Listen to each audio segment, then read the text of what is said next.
নমস্কাৰ আজিৰ এই ভিডিঅ'টোত আমি ডিসকাস কৰিবলৈ লৈছো আমাৰ ডে টু ডে লাইফত ইউজ হোৱা এক প্ৰকাৰৰ গুৰুত্বপূৰ্ণ বাক্য আমি আমাৰ ডে টু ডে লাইফত এনে ধৰণৰ বিভিন্ন বাক্য কওঁ যে কেতিয়াবা নহয় কেতিয়াবা তাই মোক ক্ষমা কৰি দিব বা এদিন নহয় এদিন তাই মোক ক্ষমা কৰি দিব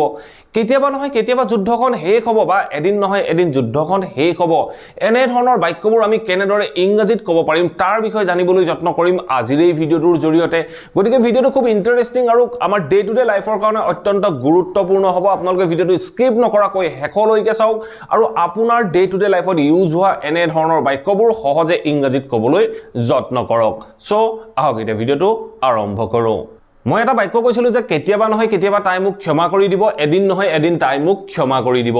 এই বাক্যটো যেতিয়া আমি ইংৰাজীত ক'বলৈ যাওঁ তেনেকুৱা ক্ষেত্ৰত আমি অসুবিধাত পৰো এই কেতিয়াবা নহয় কেতিয়াবা বা এদিন নহয় এদিনটো আমি ইংৰাজীত কেনেদৰে কম এই কেতিয়াবা নহয় কেতিয়াবা বা এদিন নহয় এদিন এইটোৰ বিষয়ে আমি ইংৰাজীত ক'ব পাৰো sooner or later আমি ব্যৱহাৰ কৰি এদিন নহয় এদিন বা কেতিয়াবা নহয় কেতিয়াবা এই অৰ্থটো প্ৰকাশ কৰিব পাৰো আৰু এই sooner or later to আমি বাক্যটোৰ আৰম্ভণিটো ব্যৱহাৰ কৰিব পাৰো বা বাক্যটোৰ শেষটো আমি ব্যৱহাৰ কৰিব পাৰো আমাৰ বাক্যটো কি হয় আমাৰ বাক্যটো আছিল যে কেতিয়াবা নহয় কেতিয়াবা তাই মোক ক্ষমা কৰিব আমি প্ৰথম ক'ব লাগে তাই মোক ক্ষমা কৰিব তেতিয়া তেনে ক্ষেত্ৰত আমি বাক্যটো কেনেদৰে কম আমি ক'ব পাৰো যে she will forgive me মানে তাই মোক ক্ষমা কৰি দিব তাৰ পিছত আমাৰ বাক্যটোৰ কোনটো অংশ থাকি গ'ল আমাৰ থাকি গ'ল কেতিয়াবা নহয় কেতিয়াবা বা এদিন নহয় এদিন সো এই এদিন নহয় এদিনটোৰ কাৰণে আমি sooner or later বাক্যটোৰ আৰম্ভণিত বা শেষত ব্যৱহাৰ কৰিলেই আমাৰ বাক্যটো correct হৈ পৰিব আমি ক'ব পাৰো যে sooner or later she will forgive me বা আমি ক'ব পাৰো she will forgive me sooner or later এনেদৰে আমি sooner or later কেতিয়াবা নহয় কেতিয়াবা বা এদিন নহয় এদিন বুজাবৰ বাবে বাক্যৰ আৰম্ভণিত বা শেষত ব্যৱহাৰ কৰিব পাৰো আৰু দুই চাৰিটা এক্সাম্পলৰ সহায়ত ইয়াক ভালদৰে বুজিবলৈ যত্ন কৰো আহক মই যদি এটা বাক্য কওঁ যে এদিন নহয় এদিন মই তাইক কৰবাত লগ পাম এদিন নহয় এদিন মই তাইক কৰবাত লগ পাম বা কেতিয়াবা নহয় কেতিয়াবাটো মই তাইক কৰবাত লগ পাম এনে ধৰণে যেতিয়া ক'ব লগা হয় তেতিয়া আমাৰ বাক্যটো কি মই তাইক কৰবাত লগ পাম তেতিয়া আমি কম I will meet her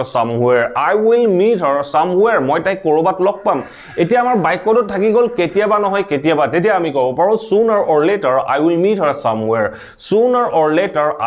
her somewhere বা আমি ক'ব পাৰো I will meet her somewhere sooner or later এনে ধৰণে আমি বাক্যটো ইংৰাজীত ক'ব পাৰো আৰু দুই চাৰিটা এক্সাম্পল আছে এই এক্সাম্পল কেইটা চাই লওক আপোনালোকৰ বাবে সকলোবোৰ বাক্য সহজ হৈ পৰিব Sooner or later the war will end in a ceasefire এই বাক্যটো কি ক'লে sooner or later the war will end in a ceasefire মানে এই বাক্যটো কি কৈছে কেতিয়াবা নহয় কেতিয়াবা বা এদিন নহয় এদিন the war will end যুদ্ধখন শেষ হ'ব কিহত শেষ হ'ব in a ceasefire যুদ্ধখন শেষ হ'ব বুলি কওঁতে আমি বাক্যটো ক'লো sooner or later the war will end in a ceasefire Sooner or later, she is going to realize what a mistake she has made. এই বাক্যটো কি ক'লে sooner or later she is going to realize. এদিন নহয় এদিন বা কেতিয়াবা নহয় কেতিয়াবা তাই অনুশোচনা কৰিব she is going to realize তাই অনুশোচনা কৰিব কি অনুশোচনা কৰিব what a mistake she has made. তাই কি ভুল কৰিলে এদিন নহয় এদিন তাই ৰিয়েলাইজ কৰিব বুলি কওঁতে আমি বাক্যটো ক'লো sooner or later she is going to realize what a mistake she has made. এনে ধৰণে আমি ক'ব পাৰো We will have to answer that later sooner or later এই বাক্যটো কি ক'লে We will have to answer that later আমি সেই চিঠিখনৰ উত্তৰ দিব লাগিব We will have to answer that later আমি সেই চিঠিখনৰ উত্তৰ দিব লাগিব sooner or later মানে এদিন নহয় এদিন বা কেতিয়াবা নহয় কেতিয়াবা আমি সেই চিঠিখনৰ উত্তৰ দিব লাগিব এনে ধৰণে ক'বলৈ যাওঁতে আমি বাক্যটোৰ শেষত sooner or later ব্যৱহাৰ কৰিলো এতিয়া চাওঁ আমি last এক্সাম্পলটো It's bound to stop raining sooner or later এই বাক্যটো কি ক'লে It's bound to stop raining sooner or later মানে এদিন নহয় এদিন বৰষুণ বন্ধ হ'বই লাগিব বা কেতিয়াবা নহয় কেতিয়াবা বৰষুণ বন্ধ হ'বই লাগিব এনে ধৰণে ক'বলৈ যাওঁতে আমি বাক্যটো ক'লো It's bound to stop raining sooner or later এদিন নহয় এদিন বৰষুণ বন্ধ হ'বই লাগিব এনে ধৰণে এদিন নহয় এদিন বা কেতিয়াবা নহয় কেতিয়াবা বুজাবৰ বাবে আমি ইংৰাজীত sooner or later এই ফ্ৰেজটো ব্যৱহাৰ কৰিব পাৰো আশা কৰো এই ভিডিওটোৰ মাধ্যমেৰে আপোনালোকে নিশ্চয় বুজিব পাৰিলে আমাৰ ডে টু ডে লাইফত ব্যৱহাৰ হোৱা এনে ধৰণৰ বাক্যবোৰ আমি sooner or later ৰ সহায়ত কেনেদৰে সহজে ইংৰাজীত ক'ব পাৰো আশা কৰো এই ভিডিওটো আপোনালোকে নিশ্চয় ভাল পালে যদি ভাল পালে প্লিজ ভিডিওটো লাইক কৰক আৰু সকলোৰে মাজত শেয়াৰ কৰি যাবলৈ সমুলি নাপাহৰিব সকলো ছাত্ৰ ছাত্ৰীৰ মাজত এই ভিডিওবোৰ শেয়াৰ কৰি দিয়ক যাতে ছাত্ৰ ছাত্ৰীসকলে ঘৰতে থাকি ইংৰাজীৰ এই কথাবোৰ শিকিব পাৰে আৰু যদি চেনেলটো সাবস্ক্ৰাইব কৰা নাই প্লিজ সাবস্ক্ৰাইব কৰি লৈ অল নোটিফিকেশন অন কৰি ল'ব